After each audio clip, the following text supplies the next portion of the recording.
আমি কেন এই কাগজগুলো নিয়ে হাতে হাতে কথা বলি? এই জন্য আমাকে কাগজগুলো নিয়ে হাতে হাতে কথা বলতে হয় যে আমি যখন জালসা থেকে নামার পর আমাকে ডিআইবির সঙ্গে কথা বলতে হয়, আইবির সঙ্গে কথা বলতে হয়, ইন্টেলিজেন্স বিভাগের সঙ্গে কথা বলতে হয়। তা আমি যে এই কথাগুলো বলছি সেই কথাগুলোর প্রতি আপনাদের বিশ্বাস এবং আমার নিজের প্রমাণস্বরূপ এই জিনিসগুলো আমি আপনাদেরকে দেখাই, অনেক জালসাতে দেখাই। তো আপনারা আজকে এই জিনিসগুলো দেখবেন কি? বলবো, কথা বলবো না অন্য কিছু আলোচনা করবো? আমাকে একজন বড় বক্তা ফোন করে বলছেন, আমার ব্যাপারে উল্টাপাল্টা বলছিলেন। আমি তিনাকে ফোন করলাম, ফোন করার পর বললাম যে আপনি সব বলছেন কেন সাহেব? বলছেন আপনি এত কেন মঞ্চ দখল করছেন? আমি বললাম আমি মঞ্চ কোথায় দখল করলাম? বলে যেখানেই যাচ্ছি আপনাকে দেখতে পাচ্ছি। আমি বললাম লোক আমাকে ডাকছে তো আমি কি করবো? বলছে আপনি একজন জেনারেল শিক্ষিত লোক, মঞ্চ দখল করছেন কেন এত? আমি বললাম আমি শুধু জেনারেল শিক্ষিত? আমি যেমন জেনারেল শিক্ষিত তেমনি ক্যালকাটা ইউনিভার্সিটি থেকে অ্যারাবিকে এমএ করা হবে বললাম। বললো তাই? ফোনটা কেটে দিয়েছেন, কাটার পর কাউকে ফোন করেছেন জানি না, আমাকে কল ব্যাক করে বলছেন হাবিবুল্লাহ সাহেব আমার ভুল হয়ে গেছে, আমাকে ক্ষমা করবেন।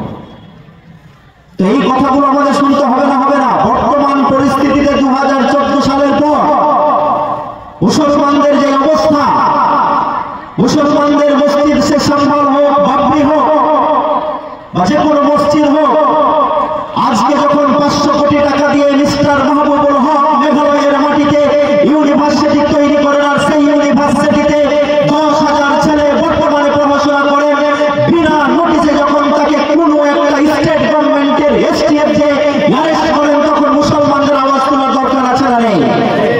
আছে না নেই? কি আওয়াজ তুলবেন না? আর কতদিন চুপচাপ থাকবেন? 11 বছর তো অলরেডি পার করে ফেলেছেন।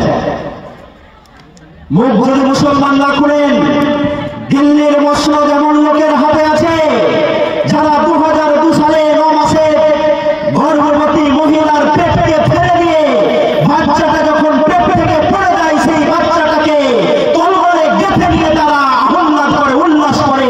তাদের হাতে দিল্লি, তাদের হাতে ভারত সুরক্ষিত হতে পারে না। পারে? পারে? পারে না।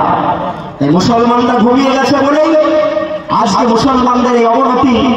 আমি দেখছিলাম এখানে যখন উঠি যে এটা আপনাদের নাকি 81তম জালসা, নাকি? স্বাধীনতা হওয়া কত বছর হলো? হ্যাঁ, স্বাধীনতার আগেকার মাদ্রাসা, not a matter of jokes.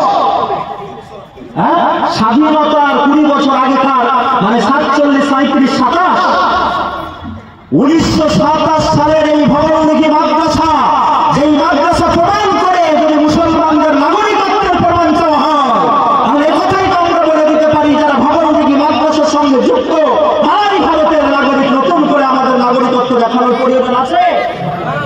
কথা বলছেন না যে এখনো আছে?